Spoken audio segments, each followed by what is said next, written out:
Magandang araw, kapatid. Kamusta ka na? It's been a while na hindi ako nakagawa ng video for 7 to 9 minutes kasi marami tayong pinagkakabalahan, pero hindi yan reason para hindi tayo magbalik sa pag-YouTube at sa pag-share ng Word of God, kasi may kabigatan din kapag hindi tayo nakakagawa ng mga videos. But it's very tiring. My husband's condition, and I know we all have concerns in life, pero hindi yun reason para mag-stop tayong mag-seek ng Word of God, kasi yun ang nagpapalakas sa atin. Amen? Ayun. So kapatid, nandito ako ngayon sa isang lugar in Nueva Ecija, transient, no? Kasi we visited our place here. So minsan may mga bagay na gusto mong mangyari agad sa buhay mo. Kaya ikaw, kapatid, ano ba yung pinagpe-pray mo kay Lord na gusto mong mangyari pero hindi pa nangyayari? Kasi nga nangyayari ang mga bagay-bagay not in our time, hindi yung timing natin. Kaya nga sinasabi natin, God's timing is perfect. Okay? We make plans, but the Lord determines our steps. Diba? Kahit anong plano mo, kahit anong gawin mo, kung hindi kalooban ng Panginoon, hindi mangyayari. Remember si Abraham at saka si Sarah, nang gusto nila magka-baby, akala ni Sarah it is through Hagar na nagkaroon ng Ishmael. Ngunit ang sabi ng Panginoon, hindi, pagpapalain kita and you will have many descendants, mas marami pa sa mga bituin sa langit, through Isaac. So nag-conceive si Sarah kahit matanda na siya. Kahit matanda na siya, past na siya ng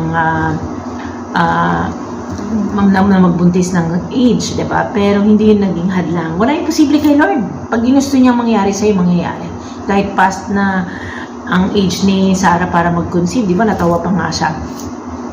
Pero walang imposible sa Panginoon pag ginusto niya. So nangyari yun. Ang blessed generation is generation ni Isaac. Nakasama tayo doon, Christian, diba?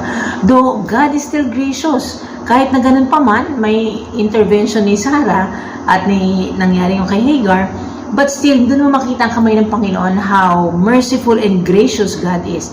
Pinagpala pa rin ng Panginoon si Ishmael. Pero iba yung child of God ka talaga. Yung blessing na kagaya natin na anak tayo ng Diyos. Diba sabi nga, kapatid, God causes the sun to rise to the righteous and to the unrighteous. So mabait ang Panginoon sa mga anak niya at sa hindi.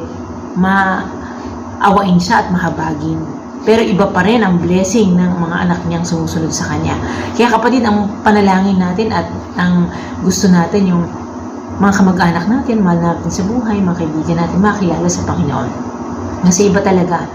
Iba ang pagyakap, iba ang favor ng Lord, iba ang grace and mercy na binibigay niya sa mga anak niya. Sa gitna ng hirap, ng pagsubok, makikita mo talaga na ang kamay ng Panginoon ang laging nag-iingat sa'yo. Ang laging yumayakap sa'yo. Amen? So, ngayon, nandito kami, kapatid, kasi nga may mga niyaasikaso ako dito. It's been a while, pero sabi ko, Lord, in your time, mangyayari din isa-isang mga projects natin. Pero, hindi nga tayo sigurado sa mga binabalak natin. Pero one thing is for sure, diba? Si Lord, sigurado siya kung anong gagawin niya sa buhay natin. Amen? Doon tayo magtitiwala. Huwag natin brasuhin. Kung hindi ubra, hindi talaga uubra. Diba? Meron pa tayo isang Bible verse na favorite ako. Yung, kahit ihanda mo ang kabayo, the victory belongs to the Lord.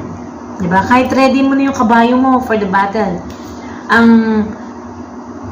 panalo mo nasa kamay ng Panginoon. So, baliwala ang pagpapagal mo, ang paghihirap mo. Kung hindi ka looban ng Lord, hindi ka magpa-prosper. Diba? Sabi nga rin sa isang verse, God has given us the ability to produce wealth. Binigyan niya tayo ng abilidad to produce wealth. Pero kung hindi para sa Panginoon at hindi na glorify sa Kanya, walang mangyayari. Amen? Ayun. Pero kahit ano naman dikdik sa'yo, kahit anong down sa'yo ng tao, kahit anong gawin sa'yo na hindi maganda, pagkasama mong Panginoon, sabi ng Lord, I will bless those who bless you and I will curse those who curse you. Si Lord na ang magte-take ng revenge para sa iyo, kapatid. Kaya wag mong ilagay sa kamay mo. You forgive and then God will do the rest. Siya ang lift us up as long as we humble ourselves. Amen? So yun kapatid, sana na-bless ka sa araw na ito. Kung ano man ang pinagdadaanan mo sa buhay, kung ano man mga inaantay mong gagawin na parang ang tagal naman, wala pang fruit o hindi ko pa naumpisahan, pero gustong gusto ko. May timing ang lahat ng bagay. Not your timing, but God's timing. Amen? All you have to do is to seek Him, to pray, and ask His guidance. Amen? Ayun, so kapatid, halina at manalangin tayo. Lord, maraming salamat sa mga oras na ito, Panginoon. Kung ano man po ang dinadalangin ng aking kapatid, ng mga pinaplano niya para sa kanyang buhay, sa kanyang pamilya, sa kanyang future, Panginoon, relationship man, business man, finances man, salvation man, Panginoon, mangyayari yan, Panginoon, sa takdamang panahon, Panginoon, because your timing is always perfect, Panginoon. Salamat sa bawat oras, Panginoon. Tinuturuan mo kaming magtiwala sa iyo at ma-increase ang aming pananampalataya. And to be hopeful, Lord God, sa iyo, sa gagawin mo at sa mga ginagawa ninyo, Panginoon, sa buhay namin. Ama, maraming salamat po na mahal nyo kami, na hindi nyo kami pinapabayaan. Thank you, Jesus, for the blood that covers us, that protects us, that sanctifies us, that forgives us our sins, Panginoon.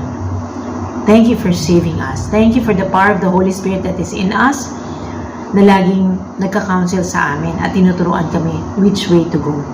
Maraming salamat po. We pray all these things with thanksgiving. In Jesus' mighty name we pray. Amen and amen. Ayan. Hallelujah kapatid. Sana napagpala ka ng message ngayon. Hindi to aksidente na napakinggan mo. Amen? Antay mo ang oras ng Panginoon. Ang oras niya ay the best para sa'yo. All you have to do is to wait and pray for wisdom. Okay, I will read this right now. Lord, I release your blessing, your wisdom sa aking kapatid, Panginoon, na nakikinig ngayon, Panginoon.